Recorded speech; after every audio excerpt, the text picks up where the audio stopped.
నమస్కారం, BTV news కి స్వాగతం. ముందుగా హెడ్లైన్స్. రాజమహేంద్రవరం శ్రీకాకుళం ఘటనలపై ఆరా తీసిన సీఎం చంద్రబాబు ప్రజారోగ్య విషయంలో నిర్లక్ష్యం వహించొద్దని అధికారులకు సీఎం ఆదేశం. మెరుగైన వైద్యం అందిస్తున్నట్లు సీఎంకు తెలిపిన అధికార బృందం. వేంపల్లి మండలం నందిపల్లి నందీశ్వర ఆలయాన్ని సందర్శించిన మాజీ సీఎం జగన్. విగ్రహ ప్రతిష్ఠా కార్యక్రమంలో పాల్గొన్న వైసీపీ అధినేత. హోమ సన్నిధిలో యజ్ఞ యాగాది కార్యక్రమంలో పాల్గొన్న జగన్. పారిశ్రామిక అభివృద్ధికి క్లస్టర్ వ్యూహం, ఉద్యోగాల కల్పనపై మంత్రి లోకేష్ కీలక ప్రకటన. ప్రపంచ స్థాయి నైపుణ్య శిక్షణ, ఉద్యోగ అవకాశాలకు నైపుణ్యం పోర్టల్ ను తీసుకువస్తానమన్న మంత్రి. సూపర్ 6 హామీల్లో భాగంగా 5 ఏళ్లలో 20 లక్షల ఉద్యోగాలు సృష్టించడమే లక్ష్యమని వెల్లడి. గత ప్రభుత్వంలో ఇష్టానుసారంగా మైనింగ్ దోపిడీ జరిగిందన్న మంత్రి కొల్లు రవీంద్ర. రాష్ట్రంలో మైనింగ్ రంగాన్ని సరికొత్త పుంతలు తొక్కించేందుకు కూటమి ప్రభుత్వం వ్యూహాత్మక అడుగులు వేస్తుందన్న మంత్రి. బీచ్ శాండ్ మరియు రేర్ ఎర్త్ మినరల్స్ వెలికితీతపై ప్రత్యేక దృష్టి సారిస్తున్నట్లు మంత్రి వెల్లడి. ప్రజారోగ్య విషయంలో నిరంతరం అప్రమత్తంగా ఉండాలని, ఎలాంటి నిర్లక్ష్యానికి తావివ్వొద్దని ముఖ్యమంత్రి చంద్రబాబు అధికారులకు సూచించారు. శ్రీకాకుళంలో విజృంభిస్తున్న డయేరియా, రాజమహేంద్రవరంలో కలకలం రేపిన కల్తీపాల ఘటనలపై సీఎం ఆరా తీశారు. ఇలాంటి ఘటనలు మళ్లీ జరగకుండా మున్సిపల్, వైద్య ఆరోగ్య శాఖలు సమన్వయంతో చర్యలు తీసుకోవాలని అధికారులను చంద్రబాబు ఆదేశించారు. శ్రీకాకుళంలో విజృంభిస్తున్న డయేరియా, రాజమహేంద్రవరంలో కలకలం రేపిన కల్తీపాల ఘటనలపై బుధవారం ఆయన ఉన్నత స్థాయి సమీక్ష నిర్వహించారు. శ్రీకాకుళంలో డయేరియా బారిన పడి ప్రస్తుతం 76 మంది ఆసుపత్రిలో చికిత్స పొందుతున్నారని అధికారులు సీఎంకు వివరించారు. జెమ్స్ ఆసుపత్రిలో చికిత్స పొందుతున్న 2 పరిస్థితి విషమంగా ఉందని, ఒకరికి వెంటిలేటర్పై, మరొకరికి డయాలసిస్ ద్వారా చికిత్స అందిస్తున్నట్టు తెలిపారు. డయేరియా ప్రబలిన ప్రాంతాల్లో ట్యాంకర్ల ద్వారా క్లీన్ డ్రింకింగ్ వాటర్ సరఫరా చేస్తున్నట్టు వివరించారు. పులివెందుల పర్యటనలో ఉన్న వైసీపీ అధినేత జగన్ కాసేపటి క్రితం వేంపల్లి మండలం నందిపల్లి నందీశ్వర ఆలయాన్ని సందర్శించుకున్నారు. నందీశ్వర ఆలయ విగ్రహ ప్రతిష్టాపన కార్యక్రమం సందర్భంగా ఆయన నందిపల్లికి వచ్చారు. నందీశ్వర ఆలయం వద్దకు చేరుకున్న జగన్ కు ఆలయ పండితులు పూర్ణ కుంభంతో స్వాగతం పలికారు. నంది విగ్రహం వద్ద జగన్ కొబ్బరికాయ కొట్టి పూలమాలను సమర్పించారు. అనంతరం విగ్రహ ప్రతిష్టాపన నేపథ్యంలో స్వామివారికి పట్టు వస్త్రాలను సమర్పించారు. హోమ సన్నిధికి చేరుకుని యజ్ఞ యాగాది కార్యక్రమంలో పాల్గొన్నారు. ప్రత్యేక పూజలు నిర్వహించారు. రాష్ట్రంలో పారిశ్రామిక అభివృద్ధిని వేగవంతం చేసి యువతకు పెద్ద ఎత్తున ఉద్యోగాలు కల్పించేందుకు తమ ప్రభుత్వం క్లస్టర్ బెస్ట్ విధానంతో ముందుకు వెళ్తుందని రాష్ట్ర ఐటీ విద్యాశాఖ మంత్రి నారా లోకేష్ తెలిపారు. సూపర్ 6 హామీల్లో భాగంగా 5 ఏళ్లలో 20 లక్షల ఉద్యోగాలు సృష్టించడమే లక్ష్యమని ఆయన స్పష్టం చేశారు. శాసనసభలో సభ్యులు అడిగిన ప్రశ్నలకు సమాధానమిస్తూ రాష్ట్రంలో పరిశ్రమల స్థాపన, నైపుణ్య అభివృద్ధి, ఉద్యోగ కల్పనపై ప్రభుత్వ ప్రణాళికను ఆయన వివరించారు. ఈ కొత్త విధానంలో భాగంగా రాష్ట్ర వ్యాప్తంగా ఇప్పటికే 22 పారిశ్రామిక కష్టాలను గుర్తించినట్లు లోకేష్ తెలిపారు. సిమెంట్ క్లస్టర్ కానివ్వండి, కడప, చిత్తూరులో వచ్చేసి మనకి ఎలక్ట్రానిక్స్ మ్యానుఫ్యాక్చరింగ్ క్లస్టర్, అట్లా నెల్లూరులో ఇప్పుడు గ్లాస్ క్లస్టర్ వస్తుంది, ఏసీ క్లస్టర్ వస్తుంది. ప్రకాశం జిల్లాలో కంప్రెస్డ్ బయోగ్లాస్ క్లస్టర్ తయారు చేస్తున్న, అమరావతిలో క్వాంటమ్ కంప్యూటింగ్ క్లస్టర్ తయారు చేస్తున్న, ఆక్వా క్లస్టర్. దాని తర్వాత ఉత్తరాంధ్రకి వెళ్ళగల pharma, medical devices manufacturing, steel cluster, ఇట్లా 22 క్లస్టర్స్ అధ్యక్ష. డ్రోన్ సిటీ వస్తుంది, స్పేస్ సిటీ వస్తుంది. సో ఇది ఎందుకు తీసుకొచ్చామంటే క్లస్టర్లో వర్టికల్ హారిజాంటల్ ఇంటిగ్రేషన్ అనేది చాలా చాలా అవసరం అధ్యక్ష. కేవలం బేసిక్ మ్యానుఫ్యాక్చరింగే కాకుండా దానికి ఉన్న అనుబంధ మ్యానుఫ్యాక్చరింగ్ మొత్తం కూడా అదే క్లస్టర్లోకి తీసుకురావాలనేది ప్రభుత్వం లక్ష్యం అధ్యక్ష. ఉదాహరణ ఇస్తాం అధ్యక్ష, మొబైల్ ఫోన్ మ్యానుఫ్యాక్చరింగ్ తీసుకుంటే యాపిల్ అనే సంస్థ డిజైనింగ్ అండ్ మార్కెటింగ్ చేస్తారు అధ్యక్ష. మ్యానుఫ్యాక్చరింగ్ 100% మ్యానుఫ్యాక్చరింగ్ అనేది ఫాక్స్కాన్ చేస్తుంది. బట్ అన్ని కాంపోనెంట్స్ ఫాక్స్కాన్ తయారు చేయదు అధ్యక్ష. సుమారుగా 2000 మంది సప్లయర్స్ దగ్గర నుంచి ఫాక్స్కాన్ ఆ కాంపోనెంట్స్ కొనుగోలు చేస్తుంది. బ్యాటరీ ఒకరు తయారు చేస్తారు, కెమెరా మాడ్యూల్ ఒకరు తయారు చేస్తారు, కెమెరా లెన్స్ ఒకరు తయారు చేస్తారు, ఫోన్ కావాల్సిన స్క్రీన్ ఒకరు తయారు చేస్తారు. సో ఇది ఇట్లా 2000 మంది ఎవరైతే సప్లయర్స్ ఉంటారో ఒక్క ఎకో సిస్టంలోకి తీసుకురావాలని అధ్యక్ష. ఇంకొక ఉదాహరణ గ్లాస్ మ్యానుఫ్యాక్చరింగ్ అధ్యక్ష.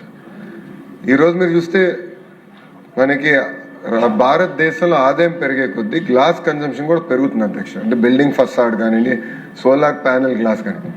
సో మేము ఒక సంస్థతో మాట్లాడేది కేవలం వాళ్ళని తీసుకొస్తామే కాదు, గ్లాస్ మ్యానుఫ్యాక్చరింగ్ కావాల్సిన మెషిన్ తయారు చేసే సంస్థలు కూడా ఒకే క్లస్టర్లోకి తీసుకురావాల లక్ష్యంతో మేము పనిచేస్తున్నాం అధ్యక్ష. ఇంకొక ఉదాహరణ అధ్యక్ష, మనకి సోలార్ సెల్ మ్యానుఫ్యాక్చరింగ్ అధ్యక్ష. నిన్న కూడా ప్రపోజల్ క్లియర్ చేశాం అధ్యక్ష, రెన్యూది. ఇన్గాట్ వేఫర్ మ్యానుఫ్యాక్చరింగ్ అధ్యక్ష, ఉత్తరాంధ్ర కొన్ని వస్తున్నాయి, రాయలసీమ కొన్ని వస్తున్నాయి అధ్యక్ష పరిశ్రమలు. అక్కడ ప్రత్యేకంగా university of New South Wales సిడ్నీతో మేము సంప్రదింపులు చేసి ఒక rapid prototyping testing design centre IIT తిరుపతికి తీసుకురావాల లక్ష్యంతో మేము పనిచేస్తున్నాం. ఇది నేను గౌరవ సభ్యులకు ఎందుకు తెలియజేస్తున్నానంటే, క్లస్టర్ అప్రోచ్లో verticals are all the companies that make the cluster. Horizontal వచ్చి ఎడ్యుకేషన్ అధ్యక్ష, దాంట్లో స్కిల్లింగ్ చాలా కీలకమైన పాత్ర వహిస్తుంది. కోర్సెస్ అప్గ్రేడ్ చేయాలి అధ్యక్ష. ఇప్పుడు ఐఐటి తిరుపతితో మేము సంప్రదింపులు చేసి సోలార్ సెల్ మ్యానుఫ్యాక్చరింగ్ సంబంధించిన BTech courses, MTech courses, research programmes కూడా చేయాలని డైరెక్టర్ గారితో మేము మాట్లాడుతున్నాం అధ్యక్ష. రాష్ట్రంలో మైనింగ్ రంగాన్ని సరికొత్త పుంతలు తొక్కించేందుకు కూటమి ప్రభుత్వం వ్యూహాత్మక అడుగులు వేస్తుందని రాష్ట్ర ఎక్సైజ్ గనుల శాఖ మంత్రి కొల్లు రవీంద్ర వెల్లడించారు. ముఖ్యంగా బీచ్ శాండ్ మరియు రేర్ ఎర్త్ మినరల్స్ వెలికితీతపై ప్రత్యేక దృష్టి సారించిందని స్పష్టం చేశారు. గత ప్రభుత్వంలో ఇష్టానుసారంగా మైనింగ్ దోపిడీ జరిగిందని చెప్పారు. బుధవారం రేర్ ఎర్త్ మినరల్స్ మరియు బీచ్ శాండ్ మైనింగ్ పై నగరంలోని ప్రముఖ హోటల్ వర్క్ షాప్ జరిగింది. ఈ కార్యక్రమానికి రాష్ట్ర గనుల శాఖ మంత్రి కొల్లు రవీంద్ర, డిఆర్డీఏ మాజీ చైర్మన్ సతీష్ రెడ్డి, మైనింగ్ శాఖ principal secretary Mukesh Kumar Meena, APMDC MD Praveen, దేశ వ్యాప్తంగా ఉన్న ప్రముఖ శాస్త్రవేత్తలు, పారిశ్రామికవేత్తలు పాల్గొన్నారు. ఈ సందర్భంగా మంత్రి మాట్లాడుతూ, గత వైసీపీ ప్రభుత్వంలో 5 ఏళ్ల పాటు రాష్ట్రంలో ఇష్టానుసారంగా మైనింగ్ దోపిడీ జరిగిందన్నారు. కూటమి ప్రభుత్వం వచ్చాక ముఖ్యమంత్రి నారా చంద్రబాబు నాయుడు ఆలోచనకు అనుగుణంగా రాష్ట్రంలోని మైనింగ్ రంగాన్ని మరింత లాభసాటిగా, ఆధునికంగా మార్చేందుకు కసరత్తులు మొదలయ్యాయన్నారు. దానికి తగిన విధంగా భవిష్యత్తులో ఎక్స్ప్లోరేషన్ దగ్గర నుంచి ఇండస్ట్రియల్ ప్రాసెస్ వరకు ఫ్యూచర్ ఎంప్లాయ్మెంట్ క్రియేట్ చేయడానికి కూడా ఇది చాలా ఉపయోగపడుతుంది. దానికి తగిన విధంగా ఈరోజు ఈ వర్క్షాప్లో చాలా డీటెయిల్గా డిస్కస్ చేసుకుని ఒక పాలసీ ఇవ్వబోతాం.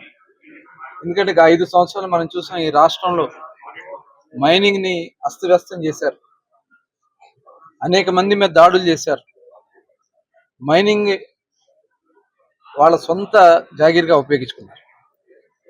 కానీ కూటమి ప్రభుత్వం వచ్చిన తర్వాత గౌరవ ముఖ్యమంత్రి గారి ఆలోచనతో ఇవాళ అన్ని కొత్త పాలసీ తీసుకున్నాం. మైనింగ్ పాలసీ తీసుకున్నాం, అలాగే ఇసుకని ఫ్రీ శాండ్ పాలసీ తీసుకొచ్చి ఉచితంగా ఇవాళ ఇసుకని అందిస్తా ఉన్నాం. అలాగే ఈరోజు బీచ్ శాండ్స్ మీద కూడా, అలాగే క్రిటికల్ మినరల్స్ మీద కూడా ఒక పాలసీ తీసుకుని భవిష్యత్తులో ఆంధ్ర రాష్ట్రాన్ని ఒక ఇండస్ట్రీకి అవకాశాలన్నీ కూడా అవగాహన చేసుకోవడం, ఆ వచ్చినటువంటి ఆదాయాన్ని, ఆ ఎంప్లాయ్మెంట్ని ఈ రాష్ట్రంలోనే వాల్యూ ఎడిషన్ వచ్చే విధంగా చేయాలనే లక్ష్యంతో ప్రభుత్వం పనిచేస్తుంది. ఈ వర్క్షాప్ చాలా ఉపయోగం. ఇది ప్రారంభం మాత్రమే. రాబోయే కాలంలో ఇంకొన్ని మేధావులతో కూడా కూర్చొని దీనికి ఒక శాశ్వత పరిష్కారం చేయబోతారు. మెట్ట ప్రాంతమైన మైలవరం నియోజకవర్గానికి సాగునీటి వరప్రదాయిని తారకరామ ఎత్తిపోతల పథకం నిర్వహణకు తక్షణమే నిధులు విడుదల చేయాలని మైలవరం ఎమ్మెల్యే వసంత వెంకట కృష్ణ ప్రసాద్ ప్రభుత్వాన్ని కోరారు. ఏపీ శాసనసభ బడ్జెట్ సమావేశాల్లో ఎమ్మెల్యే వసంత బుధవారం మాట్లాడుతూ, మైలవరం నియోజకవర్గ పరిధిలోని జీ కొండూరు, మైలవరం, విజయవాడ రూరల్ మండలాల్లోని పలు గ్రామాల ఆయకట్టుకు సాగునీటి సౌకర్యం కల్పించని ప్రధాన లక్ష్యంతో ఈ ప్రాంతాన్ని సస్యశ్యామలం చేసేందుకు అప్పట్లో నందమూరి తారక రామారావు పేరుతో తారకరామ ఎత్తిపోతల పథకాన్ని ఏర్పాటు చేశారన్నారు. నాగార్జున సాగర్ ప్రాజెక్టు 3వ జోన్ పరిధిలో మైలవరం ప్రాంతం చివరిలో ఉన్న కారణంగా ఆయకట్టుకు సకాలంలో సాగునీటి సరఫరా విడుదల కాక అప్పటి జలవనరుల శాఖ మంత్రి కెఈ కృష్ణమూర్తి, జిల్లా మంత్రి వసంత నాగేశ్వరరావు చొరవతో తారకరామ ఎత్తిపోతల పథకానికి 1988లో శ్రీకారం చుట్టారని చెప్పారు. మైలవరం నియోజకవర్గంలో జీ కొండూరు, ఇబ్రహీంపట్నం, విజయవాడ రూరల్ మండలాలకి ఆనాడు విపరీతమైనటువంటి కృష్ణానదికి 10 కిలోమీటర్ల దూరంలో ఉండి కూడా సాగర్ ఎడమ కాలువ ఆయకట్టు చివరి భూముల్లో ఉన్నందువల్ల సాగునీరు, తాగునీరు అందక అప్పటి 1988లో తెలుగుదేశం పార్టీ వ్యవస్థాపకులు అన్న నందమూరి తారక రామారావు గారి చొరవతో అప్పటి ఇరిగేషన్ మంత్రి కెఈ కృష్ణమూర్తి గారు, ఆనాటి జిల్లా మంత్రి వసంత నాగేశ్వరరావు గారి నాయకత్వంలో తారకరామ ఎత్తిపోతల పథకం ఎన్టీ రామారావు గారి పేరు మీద ప్రారంభించబడింది అధ్యక్ష.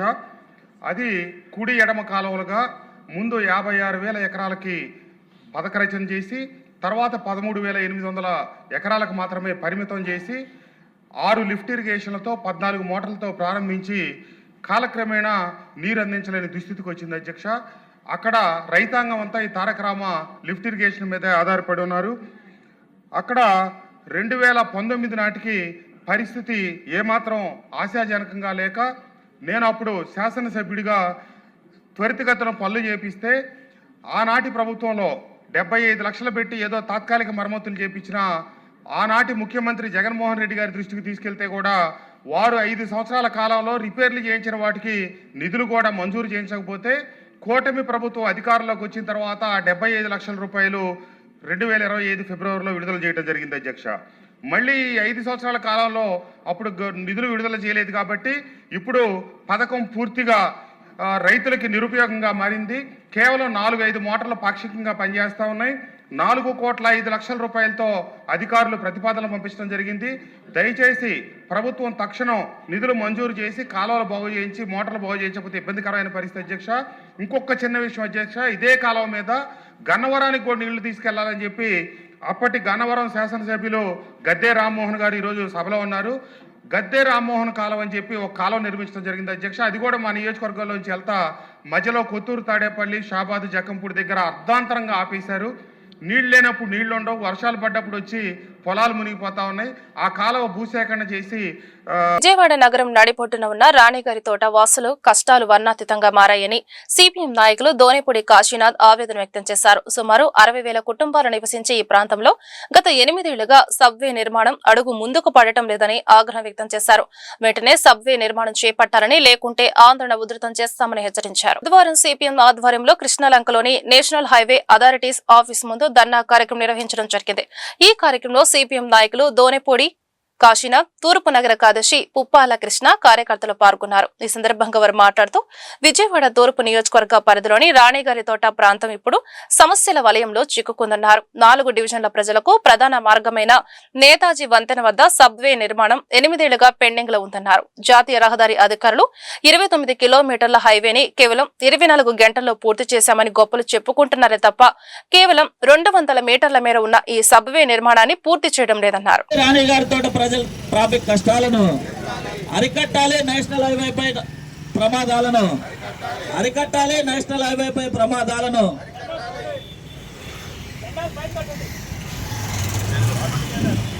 అరికట్టాలి, నేషనల్ హైవే ప్రమాదాలను అరికట్టాలి, నేషనల్ హైవే ప్రమాదాలను అరికట్టాలి, నేషనల్ హైవే ప్రమాదాలను తెచ్చాలి, రాణిగారి తోట వాసుల కష్టాలను. తోటలో సబ్వే నిర్మాణం చేపట్టాల్సిందిగా సిపిఎం ఆధ్వర్యంలో దాదాపుగా 7-8 సంవత్సరాలుగా ఆందోళనలు సాగుతూ ఉన్నాయి. సుమారుగా 10 సంవత్సరాలు కూడా కావచ్చు.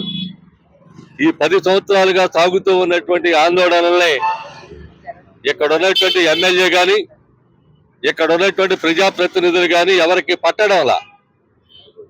ఆనాడు ఎమ్మెల్యేగా ఉన్నటువంటి ఈనాడు ఎమ్మెల్యేనే ఆయన 3 సార్లు ఎమ్మెల్యే చేశాడు, ఒకసారి ఎంపీ చేశాడు.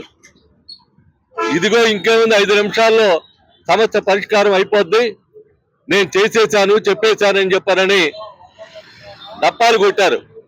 ఇప్పుడు ఈ గప్పాలు ఏమేమి అని చెప్పని అడుగుతున్నా. 8 ఏళ్ల నుంచి మేము ఆందోళన చేస్తానే ఉన్నాం. ఇటీవల ఎన్హెచ్ఏ ఆఫీసును కూడా దిగ్బంధనం చేయటం జరిగింది. 6 మాసాలు అవుతా ఉంది. 6 మాసాల కిందట మేము ఈ రకమైనటువంటి పరిస్థితుల్లో ఎటువంటి పరిస్థితుల్లో మేము చేపడతామని చెప్పారు. హామీ ఇచ్చారు అధికారులు. పైకి వచ్చారు, మమ్మల్ని ఇన్స్పెక్షన్కి చూడమన్నారు, రమ్మన్నారు, చెప్పారు. కానీ ఎక్కడా కూడా 1 ఇంచి కూడా అడుగు ముందుకు బల్ల.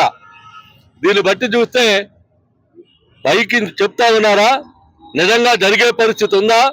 ఈ రాణిగారి తోట దిగ్బంధం నుంచి బయటపడే పరిస్థితి లేదా? ఎవరన్నా చనిపోతే ఎలా తీసుకెళ్లాలని చెప్పనేటువంటిది కూడా ప్రశ్నార్థకంగా మారినటువంటి పరిస్థితుల్లో రాణిగారి తోట ఉంది. చనిపోయినటువంటి శవాన్ని తీసుకెళ్ళటానికి కానీ, బతుకున్నటువంటి వాళ్ళని అత్యవసర పరిస్థితుల్లో హాస్పిటల్కి తీసుకెళ్లేటువంటి దానికి కానీ ఇబ్బందికరమైనటువంటి. తూర్పు నగర కార్యదర్శి. రాణిగారి తోటలో దాదాపుగా 60,000 కుటుంబాలు నివాసం ఉంటా ఉన్నాయి. దాదాపు 4 డివిజన్లకు సంబంధించినటువంటి సమస్యగా సబ్వే నిర్మాణం అనేటువంటిది ఉంది.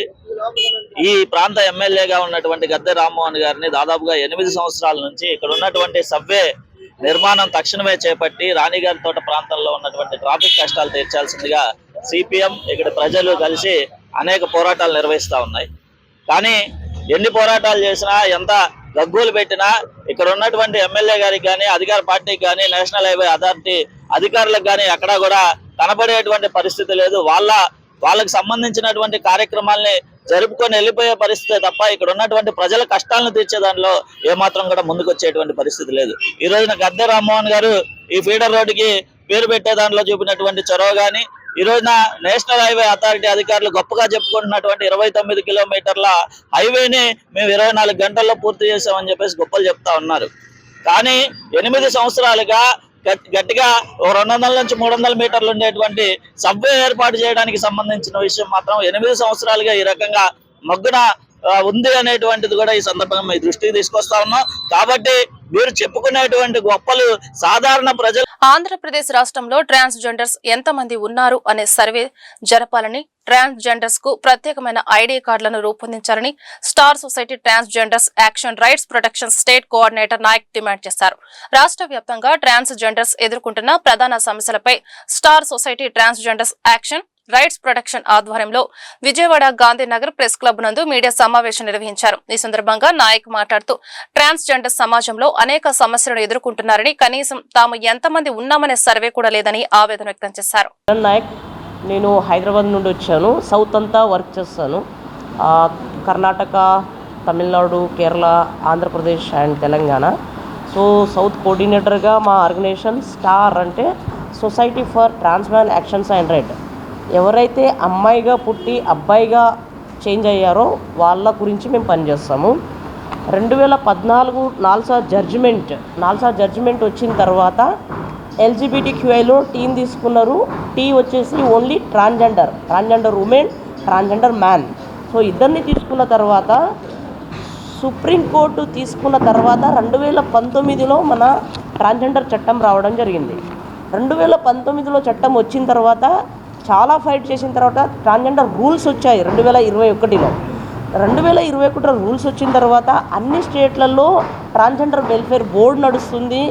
బిల్ ప్రజెంటేషన్ చేస్తున్నారు, ట్రాన్స్జెండర్ ఐడి కార్డు ఇస్తున్నారు, సర్వే జరుగుతుంది, ఎవరికి ఏం ప్రాబ్లం ఉందని జరుగుతుంది. అయితే మా ప్రాబ్లం అంతా ఆంధ్రప్రదేశ్ పైన. ఇక్కడున్న ట్రాన్స్ ఉమెన్స్ కానీ ట్రాన్స్ మ్యాన్ కానీ ఇప్పటి వరకు సరి అయిన సర్వే ఒకటి జరగలేదు. అందులో భాగంగా సర్వే జరుగుతూనే మేము ఎంత మంది ఉన్నామని తెలుస్తుంది.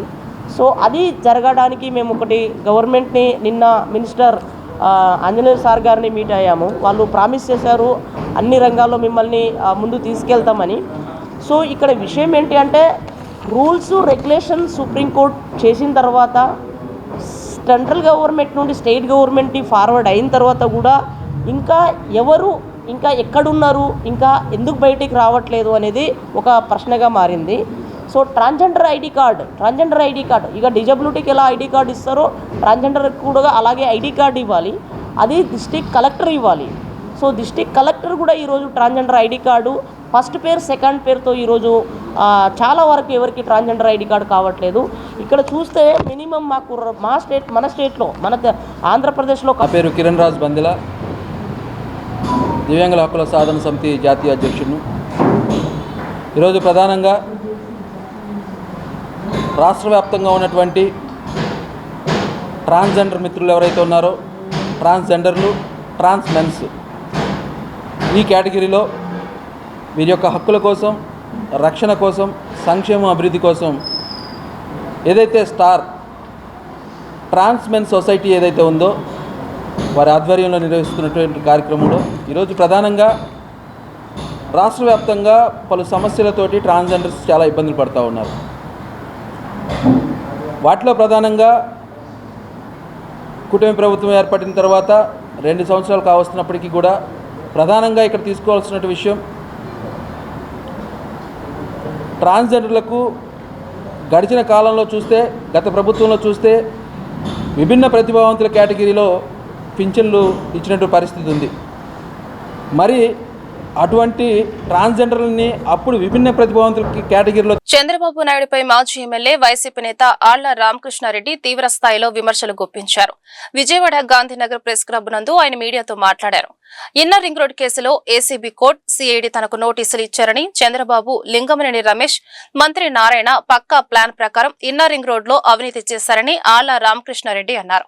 ఇన్నర్ రింగ్ రోడ్డు ప్రకటనకు ముందే లింగమనేని రమేష్ 350 ఎకరాలు కొనుగోలు చేశారని, భూముల విలువలు పెంచుకోవడానికి ముందుగా కొనుగోలు చేసిన చోట నుండి ఇన్నర్ రింగ్ రోడ్ మార్చారన్నారు. లింగమనేనికి చెందిన కొన్ని భూములకు దగ్గరగా, కొన్ని భూములకు ఆనుకుని ఉండేలా ప్లాన్ చేశారని, ఈ ప్లాన్ అనుకూలంగా మార్చడంతో హెరిటేజ్ కి 18 ఎకరాలు ఇచ్చారని ఆళ్ల రామకృష్ణారెడ్డి ఆరోపించారు. చంద్రబాబు నాయుడు గారు, అప్పటి మున్సిపల్ శాఖ మంత్రి నారాయణ గారు, అదేవిధంగా లింగమనేని రమేష్ గారు, ఆయన సోదరులు లింగమనేని రాజశేఖర్ గారు, అదేవిధంగా ఆర్కే హౌసింగ్కు సంబంధించినటువంటి అంజనీ కుమార్ గారు, ఇలా అదేవిధంగా అనేక కంపెనీలు కూడా దీంట్లో ఇన్వాల్వ్ అవడం జరిగింది. వీళ్ళందరూ కలిసి ఇన్నర్ రింగ్ రోడ్డుని వాళ్ళ ఇష్టానుసారంగా వాళ్ళకి సొంత లాభాల కోసం, వాళ్ళ ఆస్తుల విలువలు పెంచుకోవటానికి వాడుకున్నారు అనేది చాలా సుస్పష్టం. మరీ ముఖ్యంగా ఇక్కడ ఇంకోటి కూడా ఉంది. హెరిటేజ్ సంస్థకి ఎకరం కేవలం 7-8 లక్షల రూపాయలకే సుమారు 18-20 ఎకరాలు లింగమనేని వాళ్ళు అమ్మటం కూడా జరిగింది. మరి ఎకరం భూమి రాజధానిగా పేర్కొన్న తర్వాత సుమారు 3-4 కోట్ల రూపాయలు విలువ చేసినటువంటి భూములు 7-8 లక్షల రూపాయలకే హెరిటేజ్కి లింగమనేని రమేష్ గారు అమ్మారు అని అంటే, దానికి ప్రతిఫలంగా ఆయనకున్నటువంటి 400-500 ఎకరాలు పైచీలకు భూములని ఈ ఇన్నర్ రింగ్ రోడ్డుకి అతి సమీపంగా దాన్ని ముందుగా తీసుకువెళ్ళడానికి ప్లాన్ చేశారు అనేది చాలా. అసలు ఇక్కడ ఇంకొక ముఖ్యమైనటువంటి విషయం ఏంటి అనంటే, ప్రజలు తెలుసుకోవాలి. లా అండ్ ఆర్డర్, హోంమంత్రి అనగానే మనం ఏమనుకుంటామంటే హోంమంత్రి అని అనుకుంటాం. కానీ చంద్రబాబు నాయుడు గారు చూడండి, తెలివిగా ఆయన ఇప్పటికీ కూడా ముఖ్యమంత్రి పదవిని ఆయన వహిస్తూనే లా అండ్ ఆర్డర్ ఆయన చెప్పు చేతల్లోనే పెట్టుకున్నాడు ఆయన. మరి హనిత గారు, హోంమంత్రి గారు, ఆమెకేమి ఇచ్చారంటే హోమ్ అఫైర్స్ ఒకటి ఇచ్చాడు, అదేవిధంగా జైళ్ల శాఖ ఒకటి ఇచ్చాడు, అదేవిధంగా డిజాస్టర్ మేనేజ్మెంట్. అంటే చిన్న చిన్న శాఖలు, హోంశాఖలు ఏవైతే ఉన్నాయో ఇవన్నీ హోంమంత్రి గారికి ఇచ్చి ఆమెను హోంమంత్రిని చేశానని అంటున్నాడు. కానీ హోంశాఖలో అతి కీలకమైనటువంటి లా అండ్ ఆర్డర్ విభాగాన్ని మాత్రం తన దగ్గరే ఉంచుకొని ఇవాళ అదే సిఐడి అధికారుల మీద, ఐపీఎస్ అధికారుల మీద ఒత్తిడి తీసుకొని వచ్చి తన కేసును మూసేయించుకోవడానికి చూస్తా ఉన్నాడు. కాబట్టి ఎస్టీ వర్గీకరణ ద్వారానే యానాదులకు న్యాయం జరుగుతుందని, కూటమి ప్రభుత్వం తక్షణమే ఎస్టీ వర్గీకరణ చేయాలని యానాదుల సంక్షేమ సంఘం వ్యవస్థాపక అధ్యక్షులు, యానాది రిజర్వేషన్ పోరాట సమితి రాష్ట్ర అధ్యక్షులు కల్లూరి పెంచలయ్య డిమాండ్ చేశారు. కూటమి ప్రభుత్వం అసెంబ్లీ సమావేశాల ముగింపులోపు తమ డిమాండ్లను నెరవేర్చాలని, లేని పక్షంలో అసెంబ్లీని ముట్టడిస్తామని హెచ్చరించారు. కూటమి ప్రభుత్వం తక్షణమే ఎస్టీ వర్గీకరణ చేయాలని యానాది రిజర్వేషన్ పోరాట సమితి ఆధ్వర్యంలో విజయవాడ గాంధీనగర్ ధర్నా చౌక్ లో మోకాళ్లపై వినూత్న నిరసన కార్యక్రమం నిర్వహించడం జరిగింది. ఈ సందర్భంగా యానాదుల సంక్షేమ సంఘ వ్యవస్థాపక అధ్యక్షులు, యానాది రిజర్వేషన్ పోరాట సమితి రాష్ట్ర అధ్యక్షులు కల్లూరు పెంచలయ్య మాట్లాడుతూ ఎస్టీ వర్గీకరణ చేయాలని కూటమి ప్రభుత్వాన్ని డిమాండ్ చేస్తున్నామన్నారు. ఈ నేపథ్యంలో విజయవాడ గాంధీనగర్ ధర్నా చౌక్ నందు ఎస్టీ వర్గీకరణ ద్వారానే యానాదులకు న్యాయం జరుగుతుందని, కూటమి ప్రభుత్వం తక్షణమే ఎస్టీ వర్గీకరణ చేయాలని డిమాండ్ చేశారు. మిత్రులందరూ కూడా నమస్కారం. నా పేరు కల్లూరు పెంచలయ్య, యానాది రిజర్వేషన్ పోరాట సమితి రాష్ట్ర అధ్యక్షుడిని. ఏదైతే ఈ రాష్ట్రంలో 10 లక్షల పైసలకు ఉన్నటువంటి యానాదులకు ప్రత్యేక కార్పొరేషన్ ఇవ్వాలని చెప్పి, అలాగే ఏదైతే ఇప్పటికీ అన్ని విధాలా వెనకబడినటువంటి యానాదులకు ఎస్టీ వర్గీకరణ చేయాలని చెప్పి గత 3 రోజులుగా ఏదైతే విజయవాడలోనే ధర్నా చౌక్లో రిలే నిర్వహణలు నిర్వహిస్తా ఉన్నాం. ఈ నేపథ్యంలో ఏదైతే ప్రభుత్వం వైపు నుంచి ఇప్పటి వరకు ఎలాంటి స్పందన లేదు. అందుకని మేము కూటమి ప్రభుత్వాన్ని ఒకటే డిమాండ్ చేస్తా ఉన్నాం. అయ్యా, ఏదైతే మీరు 27వ తేదీ లోపు ఏదైతే మా యొక్క డిమాండ్కు సానుకూలంగా స్పందించడంతో పాటు అసెంబ్లీలో ప్రకటన చేయకపోతే ఈ నెల 28వ తేదీన అసెంబ్లీ ముట్టడికి ప్రయత్నిస్తామని చెప్పి మేము ఈ సందర్భంగా తెలియజేస్తా ఉన్నాం.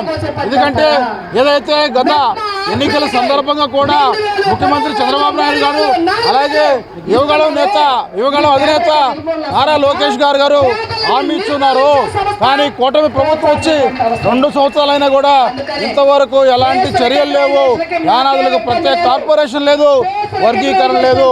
అందుకని మేము 27వ తేదీ లోపల ప్రభుత్వం స్పందించి అసెంబ్లీలో ఒక ప్రకటన చేయకపోతే ఈ నెల 28వ తేదీన మా యొక్క దీక్షల ముగింపు సందర్భంగా చలో అసెంబ్లీని ముట్టడిస్తామని చెప్పి ప్రయత్నిస్తామని చెప్పి ఈ సందర్భంగా తెలియజేస్తూ ప్రభుత్వము ఇప్పటికైనా స్పందించి చర్చలు జరిపి యానాదులకు ప్రత్యేక కార్పొరేషన్ ఇవ్వాలి.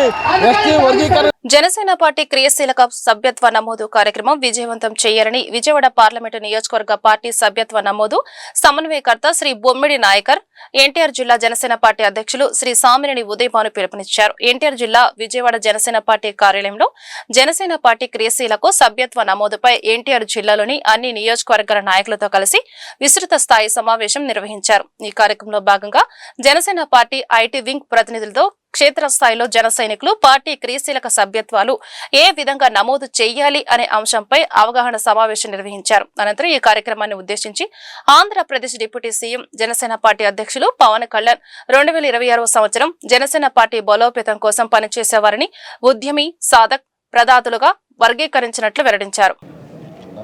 ఎన్టీఆర్ జిల్లా జనసేన పార్టీ సభ్యత్వ నమోదు కార్యక్రమానికి శ్రీకారం చుట్టడం జరిగింది. రాష్ట్ర జనసేన పార్టీ అధ్యక్షులు, ఉప ముఖ్యమంత్రులు పవన్ కళ్యాణ్ గారి భావజాలాన్ని ముందుకు తీసుకెళ్తూ ఈ రాష్ట్రంలో మొట్టమొదటి కూడా జనసేన పార్టీ అంటే పేద వర్గాల వారికి, అట్టడుగుల వర్గాల వారికి, సమాజానికి సేవ చేసేవాళ్లే జనసేనగా ఉంటూ పార్టీని ముందుకు వెళ్తూ ఉంది. ఇవాళ అధికారంలోకి వచ్చిన తర్వాత ఇంకా బాగా ఈ భావజాలాన్ని ముందుకు తీసుకెళ్ళి ఇవాళ కూటమి ప్రభుత్వంలో ఏదైతే కూటమి ప్రభుత్వం అధికారంలోకి వచ్చిందో, అధికారంలోకి ఎవరి వల్ల వచ్చింది? జనసేన పార్టీ అధినేత పవన్ కళ్యాణ్ గారు మరి ఈ రాష్ట్రంలో గత ప్రభుత్వాన్ని ఏ విధంగా అనేక రకాలుగా ఇబ్బంది గురి చేస్తుందో, ప్రజానీకాన్ని, ప్రభుత్వాన్ని ఏ విధంగా నడిపిందో దానికి మళ్ళీ తిరిగి మంచి ప్రభుత్వాన్ని ఏర్పాటు చేయాలి, ప్రజలకి చేరువుగా ఉండాలని చెప్పి ఇవాళ జనసేన పార్టీ ముందుకు వచ్చింది అధికారంలోకి. కాబట్టి ఇవాళ సభ్యత్వ నమోదు కార్యక్రమం కూడా గతంలో కన్నా రెట్టింపు చేసే విధంగా ఎవరైతే ఇష్టపడే వాళ్ళనే తీసుకోండి, ఇందులో బలవంతం అంటూ ఏమి లేదని చెప్పి ఇవాళ పవన్ కళ్యాణ్ గారు తెలియజేశారు. కాబట్టి ఇటు సభ్యత్వ నమోదు కార్యక్రమాన్ని రేపు 26వ తారీఖు నుండి రాష్ట్ర వ్యాప్తంగా ముందుకు తీసుకోవాలి. ప్రత్యేకంగా మీడియా సోదరులందరికీ కూడా నమస్కారాలు తెలియజేసుకుంటున్నాం. మరి ఈ రోజున ఎన్టీఆర్ జిల్లాలో మరి జనసేన పార్టీ నాయకులతో మరి ఏదైతే పెద్దలు జిల్లా అధ్యక్షులు ఉదయభాను గారి నాయకత్వంలో మరి ఇక్కడ పార్లమెంట్ వైడ్ మరి 7 కాన్స్టిట్యున్సీ కూడా ఇక్కడ జన సైనికులతో మీటింగ్ ఏర్పాటు చేయడం జరిగింది. మరి ప్రధానంగా మీటింగ్ సారాంశం కూడా మరి జనసేన పార్టీ నుంచి పవన్ కళ్యాణ్ గారు ఏదైతే ఉద్యమి ద్వారా సభ్యత్వ నమోదు కార్యక్రమం ఏర్పాటు చేశారో, రాబోయే 26వ తారీఖు నుంచి ఉద్యమి సభ్యత్వం నమోదన స్టార్ట్ అవుతుంది. దానిలో భాగంగా మరి ఈ రోజున ఈ జిల్లాలో మరి ఇక్కడ మీటింగ్ ఏర్పాటు చేయడం, మరి దానికి ఇక్కడ అబ్జర్వర్గా నన్ను ఇక్కడ ఏర్పాటు చేయడం జరిగింది. అదేవిధంగా అంటే ప్రతి జన సైనికుడు కూడా, ఎందుకంటే ఇప్పుడు సభ్యత్వం కూడా 400 రూపాయలు చేయడం జరిగింది. మరి ఏదన్నా ఆ కుటుంబంలో వ్యక్తికి ఏమైనా యాక్సిడెంట్ జరిగితే కనుక కొంత అమౌంట్ 50,000 రూపాయలు వచ్చే విధంగా, అదేవిధంగా అనుకోని పరిస్థితుల్లో చనిపోతే కనుక 5 లక్షలు వచ్చే విధంగా కూడా ఈ సౌకర్యాన్ని ఇవ్వడం జరిగింది. అంటే గతంలో కూడా చూసుకున్నాం, పవన్ కళ్యాణ్ గారు జనసేన పార్టీని స్థాపించిన తర్వాత మరి ఇప్పటి వరకు కూడా ఏదైతే క్రియాశీల సభ్యత్వాలు ఉన్నాయో మరి దాని ద్వారా నేను చనిపోయిన వారి కుటుంబాలకి దాదాపు 630 చెక్స్ మరి రాష్ట్ర వ్యాప్తంగా కూడా వాళ్ళ ఇళ్ళకెళ్ళి ఇచ్చిన సందర్భం జనసేన పార్టీ నుంచి. అదేవిధంగా ఈ సభ్యత్వాలు కూడా మరి ఎన్టీఆర్ జిల్లాలో చూసుకుంటే మరి లాస్ట్ ఇయర్ చూసుకుంటే కనుక 51,000 ఇక్కడ సభ్యత్వాలు చేయించడం జరిగింది. వార్తలు ముగించే ముందు హెడ్లైన్స్ మరొకసారి. రాజమహేంద్రవరం, శ్రీకాకుళం ఘటనలపై ఆరా తీసిన సీఎం చంద్రబాబు, ప్రజారోగ్య విషయంలో నిర్లక్ష్యం వహించొద్దని అధికారులకు సీఎం ఆదేశం. మెరుగైన వైద్యం అందిస్తున్నట్లు సీఎంకు తెలిపిన అధికార బృందం. వేంపల్లి మండలం నందిపల్లి నందీశ్వర ఆలయాన్ని సందర్శించిన మాజీ సీఎం జగన్. విగ్రహ ప్రతిష్ఠా కార్యక్రమంలో పాల్గొన్న వైసీపీ అధినేత. హోమ సన్నిధిలో యజ్ఞ యాగాది కార్యక్రమంలో పాల్గొన్న జగన్. ఆర్థిక అభివృద్ధికి క్లస్టర్ వ్యూహం, ఉద్యోగాల కల్పనపై మంత్రి లోకేష్ కీలక ప్రకటన. ప్రపంచ స్థాయి నైపుణ్య శిక్షణ, ఉద్యోగ అవకాశాలకు నైపుణ్య పోర్టల్ ను తీసుకువస్తానమన్న మంత్రి. సూపర్ 6 హామీల్లో భాగంగా 5 ఏళ్లలో 20 లక్షల ఉద్యోగాలు సృష్టించడమే లక్ష్యమని వెల్లడి. గత ప్రభుత్వంలో ఇష్టానుసారంగా మైనింగ్ దోపిడీ జరిగిందన్న మంత్రి కొల్లు రవీంద్ర. రాష్ట్రంలో మైనింగ్ రంగాన్ని సరికొత్త పుంతలు తొక్కించేందుకు కూటమి ప్రభుత్వం వ్యూహాత్మక అడుగులు వేస్తుందన్న మంత్రి. బీచ్ శాండ్ మరియు రేర్ ఎర్త్ మినరల్స్ వెలికితీతపై ప్రత్యేక దృష్టి సారిస్తున్నట్లు మంత్రి వెల్లడి. ఈ వార్తలు ఇంతటితో సమాప్తం. నమస్కారం.